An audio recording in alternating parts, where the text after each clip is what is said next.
Good morning mga kadyasa. Lalabas kami ng aking jowa. Pupunta ako sa Joann Fabrics and Michaels dahil sa aking mga pa-order. At baka ito na ang aking huling vlog. Oops, hindi ako mawawala sa vlogging. Huling vlog ko ng summer.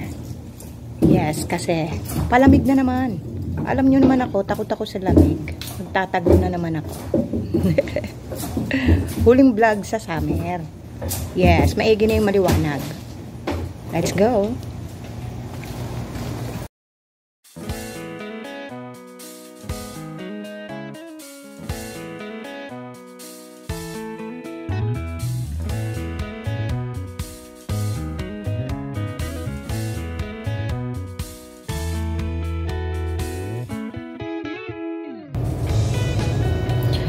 Wait muna natin ang aking jowa. Dumaan pa siya sa post office. May pinadeliver ako sa kanya. Yes, yung aking pa-order. Papuntang New York. Ang aking earrings. Nakarating na ng New York. Kayo, kailan kayo mag-o-order? Bahala kayo. Mahaba ang pila. Yes. Mga nakalista. Para, ano bang tawag doon? Para walang lamangan kung sino yung unang umorder, yon ang aking ginagawa. Para yung aking schedule ay hindi nasisira. Diba? First come, first serve. Ika nga. Ay, nako. Pero, dadaan kami muna sa Walmart dahil naubusan na ako ng cabbage at ilang mga gulay sa aking mansyon. Bibili muna ako. Si jowa ko nasa post office. Hindi na ako sumama. Mainit. Dito ako sa loob ng kotse. May aircon. Alam niyo naman, laking mayaman, kailangan may aircon.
Tapos na kami mag-grocery.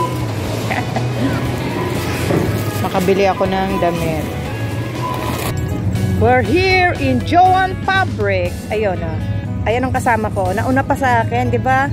Talaga naman supportive. Let's go! Ang jowa ko. Pumutok na naman ang panubigan. Naghahanap siya ng bathroom. May bathroom naman dito. Hanapin natin yung aking kailangan. Yes, kailangan tulungan niyo ako para madali.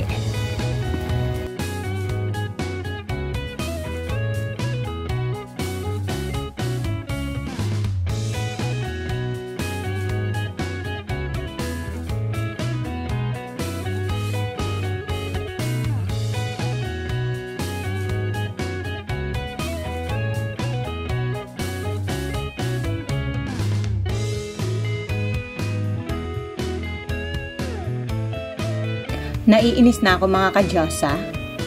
Hindi pa rin kami nakakauwi. Waiting ko ang aking jowa. Bumibili siya ng beer. Yes. Kaya imbyernang imbyerna na ang pinakamagandang Diyos ang doon niya sa balat ng whitey.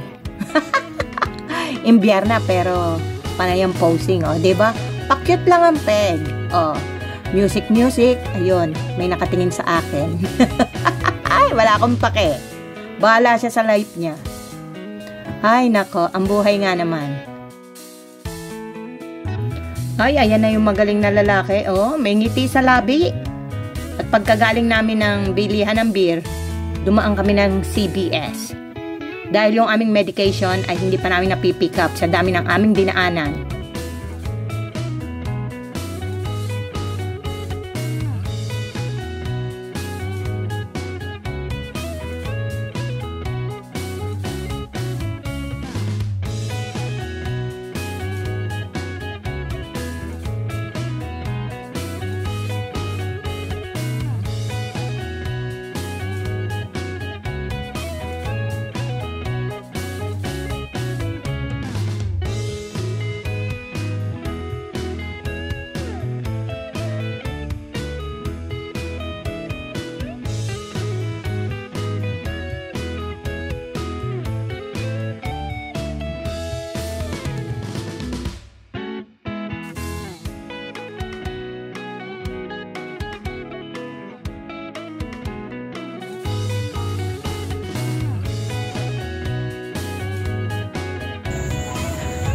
Finally, nakauwi din kami mga ka-Diyosa.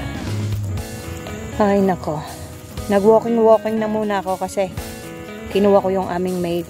Ako'y nahihilo na. Kasi ako'y gutom na. Yun lang ang rason kung bakit ako nahihilo.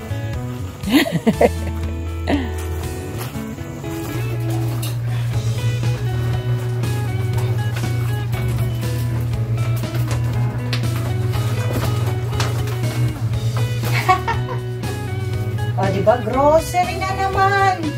Kahit hindi pa araw ng grocery, nag-grocery na naman ang catch. Magastos talaga itong donyang to. Diyosa nga, eh magastos naman. Wala rin. Ika lang, baka ako nadapa. Hindi ko na ipapakita sa inyo kung ano ang aking na-grocery ha, kasi ako'y magluluto pa ng pananghalian. Puro gulay lang i-catch. Ay, nako. Nakaluto na a catch. O, pakita ko sa inyo. Walang kamatayang ginisang repolyo. Yes. And then, meron akong itlog na ginisa with tomatoes and onions. Yes. Kakain na kami ng aking jowa. Hindi ko na kayo aalukin. Yes. Pandalawang tao lang i-catch.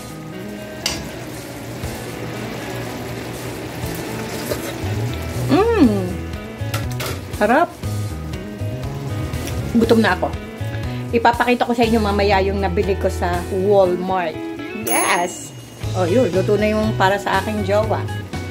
Talagang hindi ko na matitiis. Kakain na kami.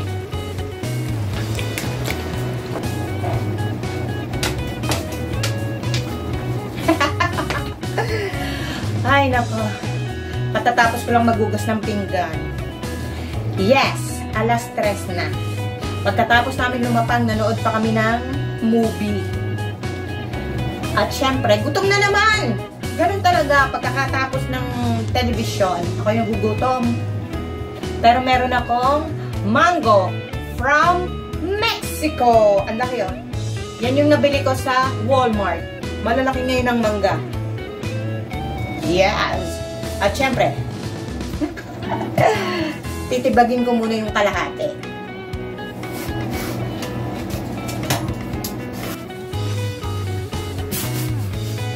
Ay, nako. Mangga kayo dyan.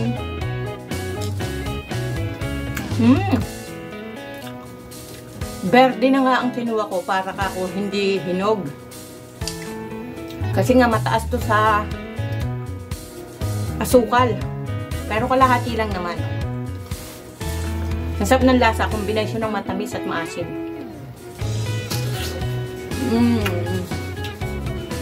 Magmo-music ang aking jowa, pasensya na.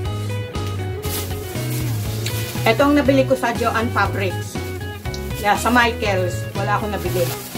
Kasi, ang mamahal ng beads. Ito, 4 pieces for 10. Yan. Gagamitin ko sa ikaw. Nagpa-order. At syempre, yung nabili kong Dalawang, ano bang tawag nyo rito? Hindi ko alam, blouse. Hindi to blouse. Duster. Hindi naman, may manggas naman siya. Ay, hindi ko alam kung ano tawag dito. Basta damit. $5. Yes. Yes. Bongga, di ba? Dalawa. Isang blue and hindi ko alam kung ano tawag sa kulay nito. Parang aqua green. Ayokong isukat. Pero alam ko kasi to sa akin kasi ang kinuha ko, kasi ito na lang naman ang available. Double extra large. O, di ba? Dati triple X wala. Nautal pa.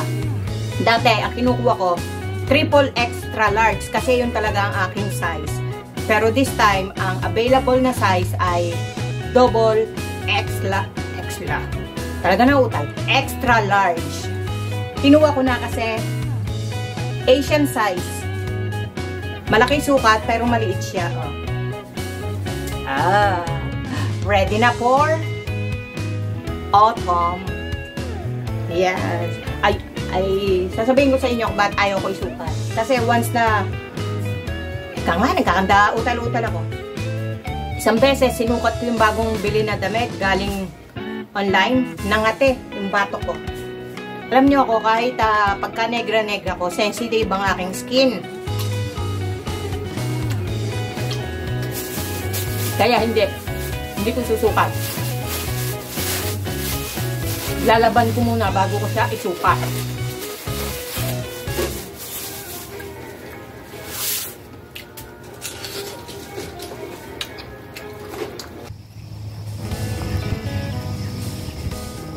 Nasa labas na naman kami ni Jowa. Kasi naman, gusto niyang mag-afternoon walk. Ika lang, may sasakyan sa aking likod. Ay, nako, kung kailan nagbablog, mga istorbo.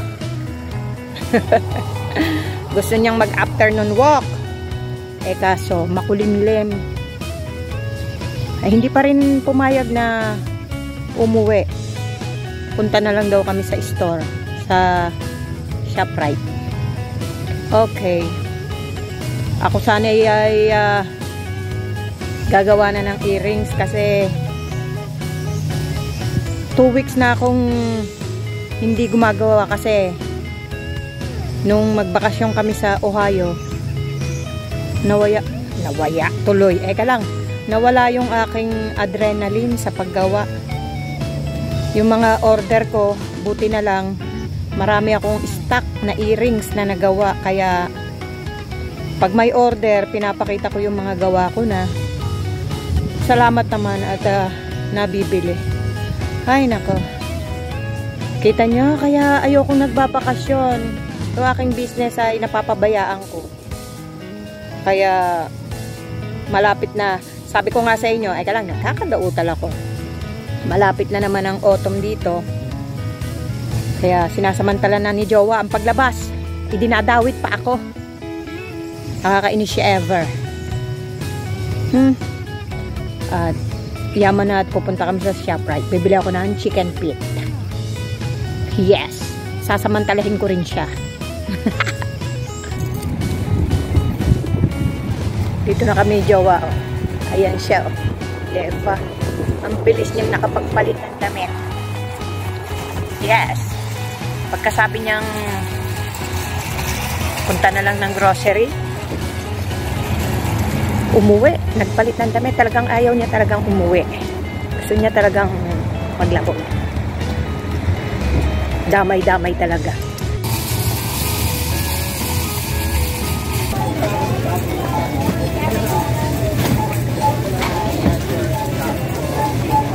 Tapos na kaming mag-grocery at ayun na yung aking bagger. Oh. Finally. Nakauwi din kami ni Jowa. Ayun siya. Siya lahat ang magdadala ng food. Ay nako, makakapagpahinga na rin ang inyong pagkaganda-gandang Diyos. Thanks for watching.